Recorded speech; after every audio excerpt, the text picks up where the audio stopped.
What's up, everybody? This is Miss Grant, the Alumni Success Counselor for DCP, and today I will be walking you through step-by-step of the 2023-2024 FAFSA application. You will need your parents' 2021 tax returns. You will also need their W-2s and any other income or asset information, along with date of birth and your FSA ID and their FAFSA login information, okay? So just so that you know what I'm talking about, I'm showing you a sample here of the 1040. These are just samples that I created in order for me to create this sample video. But this is what the 1040 looks like. It'll say 2021. There's a part in the application that will ask you about the Schedule 1 form. So this is what the Schedule 1 form looks like. It'll be usually right behind the 1040 form. So it's possible that your parents may or may not have it.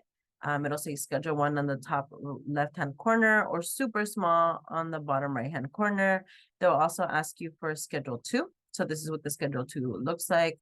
Again, it's after the 1040 form, and it'll be labeled on the top left-hand corner or bottom right-hand corner, super small. Okay. It will also ask you, or we will also be needing your parents' W-2s or your own W-2s if you file taxes. They usually are like these smaller papers, and it'll say W-2 on here. It'll say 2021. And then you also will see that it has your parents' like information along with the employer's information. Okay. So we're going to get right to it. Usually what I do is I go to FAFSA.gov. and it'll load. It was already on there, but I just wanted to show you. A lot of people like Google search it and then go to it. You do want to make sure that it says studentaid.gov. Otherwise, it'll send you to the FSA ID link. Okay, so I highly recommend just going to FAFSA.gov, and then I put in login as returning user. If this is your first time logging in after since the last time you submitted your application, it may ask you to reset your password. So you're going to click I'm the student and want to access the FAFSA form. And click continue. Okay, and then you're going to click renew my FAFSA. So really important, if you don't remember like from your application from last year, like what information you put or anything like that, I highly suggest clicking on the previous application. Then you're going to go down here and click view student aid report, because this will give you information or a copy of the data that you used last year. So then you click FAFSA data. And the most important thing that I look for is to see what was the marital status that you used before. Obviously, if you don't know if your parents have a social or not, I would look to see what information I put there. For example, if your parents don't have they only have a social to work, then you would put all zeros, but you want to make sure that it aligns with what you did the year before. I also usually look to see what the family size was, the household size, sorry. And it's usually here, right? Because then there's some changes. If there was any changes or anything like that, I usually look to see like, oh, well, what did I answer last year? And then if you don't know your parents' birth dates, this is a good place to also get that information, okay? So you don't necessarily have to do this, but I like to, just so that I can be sure that I don't, give any information that is different from the previous year. So when you click the 2023-2024, click renew my FAFSA form. You're going to create a mini password in case you don't finish it today. In my case, I'm just going to do 1, 2, 3, 4. Super simple. It is for this specific application. Then you're going to go ahead and click continue. And then a lot of the information is going to be saved from last year. This is all sample information that I use for this dummy account. It will keep the information that you use. So just double check that the email and phone number is still the same. Address as well. If there's no changes, you leave it as is. And then this should stay the same as the previous year. And then you will answer this question. If you are going to be graduating and you're doing this application for graduate school, then you will put yes. But in every other scenario, then you would put no, and then you're gonna choose what year you are. For the purposes of this application, I'm gonna put that I'm a third year junior. And then if you're being considered, if you want to be considered for work study, it does not necessarily mean that you have to accept it, but just that you want to be considered. I always say, why not? And then you can choose. It asks you for your state driver's license. It's not required. It's only an additional form of verification. So I usually just leave it blank, and then it's gonna ask you if you were if you're a foster youth or if you were ever in the system. If you are in the future, they may ask you for additional paperwork. And it will be that way just because you would be eligible for additional aid or additional resources. Otherwise, you put no, this should stay the same. Your high school information would stay the same, so you just go ahead and click continue.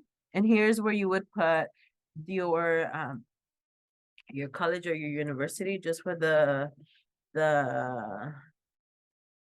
for this example. I'm gonna choose Evergreen Valley College, and then I'm gonna say that I also go to San Jose State, but because I'm thinking about taking summer classes in Evergreen, I'm gonna include both of them. And then I'm actually gonna move San Jose State because that would be my first choice, or that would be my home school, and then just the summer I would do Evergreen, and then it would be off campus. If you're at all considering living on campus, I highly suggest that you put on campus housing. That way, when they're considering your financial aid, they offer you enough for you to live on campus. Obviously, if they don't see, or your university doesn't see a housing application, then they automatically adjust it to off-campus housing. Right? But if you're at all considering it, I just say go ahead and put it so that you can at least be considered for that additional aid if you do choose to stay on campus. Otherwise, you could do off campus or with parents, depending on your situation. If you are married, then you're obviously going to put married, and then you would be considered an independent student, and then your information would be based on your and your spouse's financial circumstances. Otherwise, you leave it as single. It's going to ask you if you have any dependents, whether they are children or anybody else that depends financially on your support. So if the answer is yes to either of these, then you would also be considered an independent student, and you can actually qualify for additional aid. Otherwise, you can say no and click continue. This is gonna, if you're an independent student, sorry. I think it's because of the year that I said I was born. Let's see. I'm gonna change it, and I'm gonna put 2005. Otherwise, it's gonna have me be a dependency. Okay. Perfect. So I'm going to say no. And then it's going to ask for these additional dependency questions. These are not very common, but go ahead and read through them if you're currently on active duty or in the armed forces for training, if you're a veteran, if any time before, since you turned 13, were both of your parents deceased, were you in foster care, or were you a dependent or ward of the court? Or if you were determined by a court that you were an emancipated minor. This tends to be a confusing question. This actually means that you went to court, filed the paperwork to legally divorce from your parents. You would know if you are, because it is a lengthy process, and you would be legally responsible for yourself before the age of 18, meaning that your parents are no longer your guardians. And then the last one is that someone other than your parent or your step parent has legal guardianship of you. And this tends to be a confusing question as well, because there's a lot of folks that live with family members, with grandparents, and so they are technically their guardians, but they haven't gone through a court, right? They've only done it through like a notarized letter or something like that. That won't count. You literally have to have gone through the court, and the judge decided that somebody else has legal guardianship of you. So if that's the case, you obviously will click it. Otherwise, you click no or none and click continue. Then they're going to ask you for your status on this. If you were self-supporting and at risk of being homeless or homeless on or after July 1st of 2022. So this was this summer. So if that is the case, you're going to click yes, and then they will consider you for additional support. and resources. And then if no, you go ahead and click no and continue. Then this is going to ask you if you can provide your parent information. We're going to say yes. If you're not able to provide your parent information, keep in mind that the fact that your parents don't want to share this in their taxes, or that you don't talk to them, or that they don't support you financially, does not count as a special circumstance. So it is important that you provide your parent information up until you can qualify as an independent student. If you have questions about becoming an independent student, you can always hit me up and we can talk about your circumstance. And then you're going to go ahead and click continue. And then it's going to ask you for your parents' marital status. Again, if they're never married, unmarried, married, or divorced, separated, or widowed, you would go ahead and answer that. A lot of the information that you provide will be from last year. So this is what I included last year. If your parents have a social, you are going to go ahead and put in their social. You would know because by looking at their tax returns, it will have a number here. It is really important. If your parents cannot travel in and out of the country, you want to make sure that you ask them if the number that's on here is their ITIN number or just the social that they use for work. If they are not able to travel in and out of the country, then what you're going to do is you're going to put all zeros for their social security income. Okay. So you were just going to use, I'm just going to make a name here. And then their date of birth. I'm just making up something. Seems about right. No email address. And then again for parent 2, if you are if your parents have social, then you put it on there. Otherwise, you won't have to do that. I'm just writing random things on here. 5, 0, 3.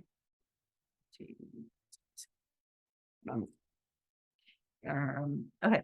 Then the next thing is going to ask you where is your parents' state of legal residence? This means that your parents live there. Doesn't have anything to do with their legal status. It's just where they live, and then if they lived here before this date. So I'm going to say yes, and that they live in California.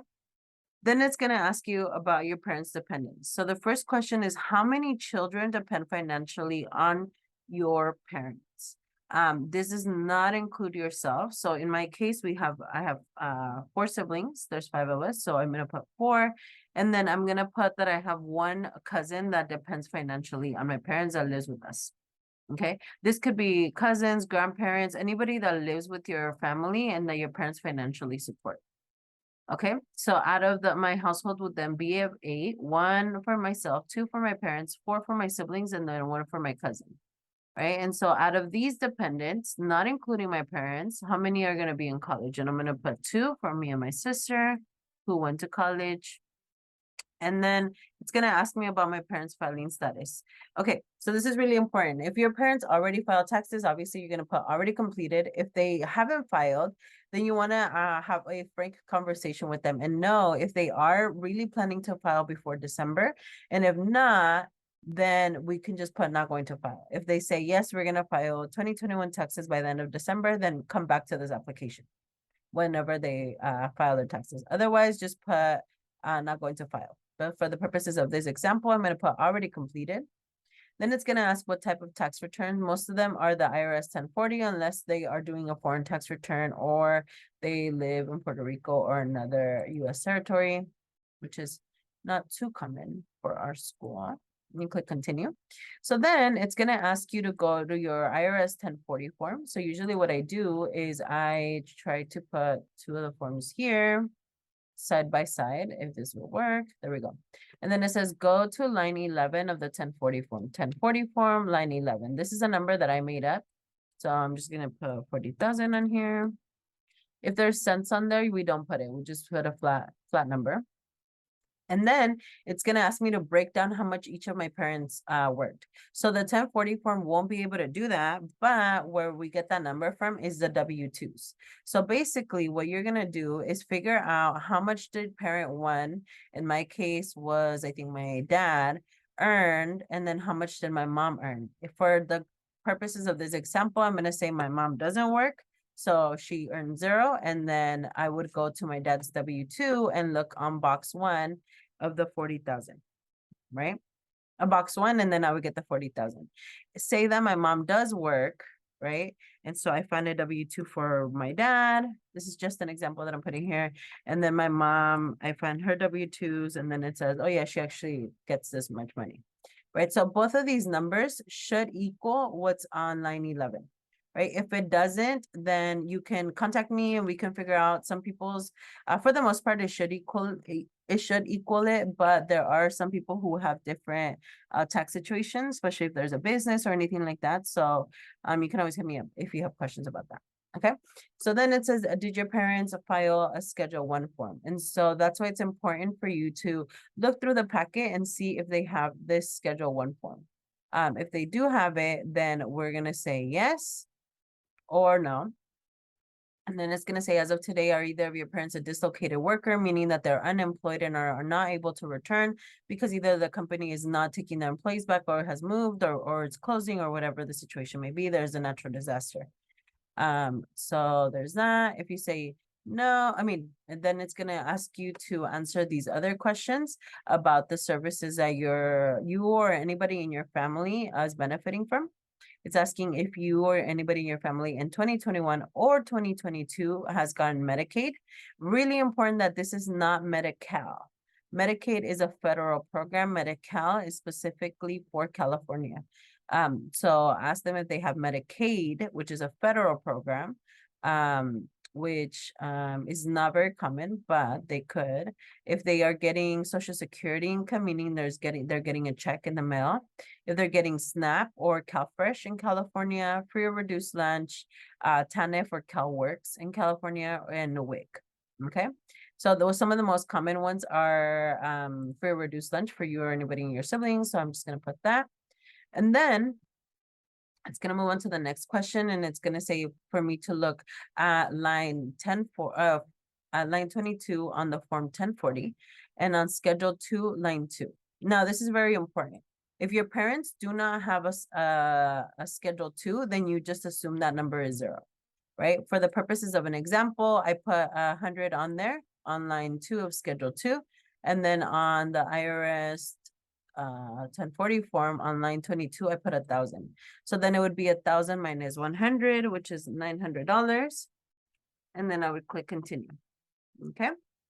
So again, if you don't have anything on those 2 lines, it is not an issue. You just put all zeros. Okay. Before I move on, I actually forgot to mention that if your parents do have a social, let me go back. If your parents do have a social, you would be able, and then you would tell them here, sorry, you would put their social on here, and then it would ask for their dependency information. You would be able to use the IRS data retrieval tool. Because my parents here for this sample, they put their socials as zeros, it's not giving me the option to use the IRS data retrieval tool.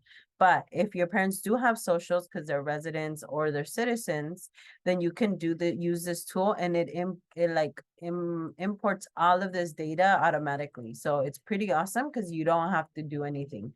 Like everything kind of gets transferred over automatically. So if you have an opportunity to do that, I highly suggest taking advantage of that tool, because then it saves you a lot of time, and it also keeps you or prevents you from having to get chosen for verification, because all the information comes directly from the IRS. You do have to make sure that the data that you use in that IRS data retrieval tool is going to ask you for your address and your I think it's just your address, and to confirm the name as it shows on your IRS tax returns. So you want to make sure that it matches this. It won't be for you, it would be for your parents. So you want to make sure that their name matches the IRS website, along with the address exactly as it is labeled on your tax returns. Even if the tax people misspelled it or whatever, you want to make sure that it's misspelled just as it is on your IRS tax returns. Otherwise, it will not match and it won't import. Okay, so assuming that you cannot use the IRS data retrieval tool, then you do have to answer each of these. But if you do the tool, then you can just fast forward up to student financials. Okay. So assuming that you cannot use the IRS data retrieval tool, then you have to go through each of these questions. These questions are very uncommon, but I would still suggest that you look over them if they apply for your parents. If your parents are military veterans, then they may have received combat pay or special combat pay, in which you will want to put only what the amount of the taxable income that they received. If your parents went to college and they received some kind of scholarship or grant that was taxable, they would know. And so that's an amount that you put on there. If there's any education credits, it also tells you to look on line 3 of the Schedule 3 form. If there's no Schedule 3, then obviously it would be 0. If there's any untaxed portions of their IRA distributions, and then it tells you on here where you can look. So it'd be line form 1040, line 4A minus 4B. So you can follow those instructions. Again, these are very uncommon, but you can always look to double check. Same thing for this one right here, Schedule 1, line 16 plus 20. And then if there's anything line anything that is interest, any income that is exempt from taxes, it'll be on line 2A of the 1040 form. Most of these will be 0, but just to double check. It will also ask if your parents are paying any child support because of divorce or separation. And then you would include it on here. If your parents are earning anything from a co-op education program offered by a college. So this, your parents would know especially if they're attending college. Okay. And then this other one is if your parents are earning or working through federal work study, or any fellowships or assistantships. If they're earning any income, then you would put it on there as well. This is any untaxed income for your parents. If they're receiving any child support, then you could put it on here. If they are paying the living cost of anybody in the military or a church or anything like that, then they can include it on here. If they are doing any tax deferred pensions or savings, you would do it on here. It tells you on here where to look. If they are veterans and they're receiving non-education benefits, you can put it on here. And then any of the other untaxed unreported income, such as disability benefits, then you would put it on here. Okay. Then it's going to ask you if you want to skip your questions about your parents' assets. This is if your income is under a certain amount. For the purposes of this application, I'm going to put yes, so it doesn't have to keep asking me more questions. But if your parents are being asked to report assets, then it will look like this, like how much do your parents currently have in cash savings and checkings? What is the net worth of your parents' investments? This is not, if your parents own a home, this will not be the cost of their home. This is if your parents own a second home or own anything that is making them money. And then this is also the net worth of your parents' businesses or investment firms that have 100 or few full-time employees. Okay. For this purpose, I'm going to say yes, I want to skip these questions. And then it's going to go straight to your student filing status. So if you file taxes in 2021, then you're going to click already completed. And then obviously if you need to file taxes but haven't done it, you want to make sure that you are being honest with yourself and seeing if you really are going to file them. Otherwise, click not going to file, and then it goes straight to that. If you are going to, if you already completed it, you should be able to use the IRS data retrieval tool, which is really awesome. It just, again, imports all of your information. Otherwise, you have to do it by hand. If you did not work in 2021, then you don't have to not going to file, or if you didn't make enough, then you just put not going to file. So for the purposes of this example, I'm going to put not going to file. It's still going to ask you if you worked in 2021. So if you worked, then you're going to estimate around how much you made. So I'm going to put that, just for the purposes of this example, I'm going to put that I worked and got $2,000. Then it's going to ask if I paid any child support because of divorce or separation, which I'm going to put no. I did not earn anything from a co-op education program, and I did not earn anything from a federal work study program. And I'm going to click continue. I did not receive any child support. I did not support anybody in the military or church. I did not contribute to any tax deferred pensions or retirement savings plans. I am not receiving any veteran non-education benefits. I do not have any other untaxed income to report, and I did not receive anything else that I want to report. Okay. And then it's going to ask me if I want to skip. I'm going to say yes, but obviously if you want to report assets, then you can click no and then do that as well. Alrighty. So if you, this is only going to show up if you put zeros for your parents' social security number. If you put zeros, this verification requirement is going to pop up. They want to make sure that you know what information you put. So then you're going to click check for errors. It usually comes up twice. And then you click check for errors again. And then it's going to say, you know, there's an error because you reported that their income is the same. Obviously, like I said, this is just an example. So it was definitely going to flag something. For me, I'm just going to put check for errors. I already know that. And then it's going to take you to the summary. So what I usually do when it comes to the summary is review, make sure that all my contact information is accurate, that the schools that I want to include are on there. I also want to make sure that my parents' information is correct, that the income makes sense. Like I said, these two usually add up to this. Unless there's something else on the schedule 1, then you know we can see. But usually these two add up to that. And so what I do, or what you can do, is if you're still feeling unsure, like, oh, you actually don't feel comfortable submitting just yet, you can print this page, you can save it as a PDF. Depending on what kind of computer, it might look a little bit different than how you save it. But for me, I do it like this. You save it as a PDF, and then you can email it to me.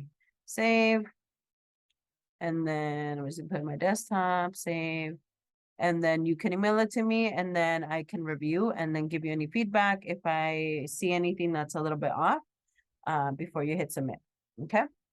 And then once you do that, it's going to ask you some of these questions about your gender. You can choose not to answer. I am going to put decline to answer because I don't want to.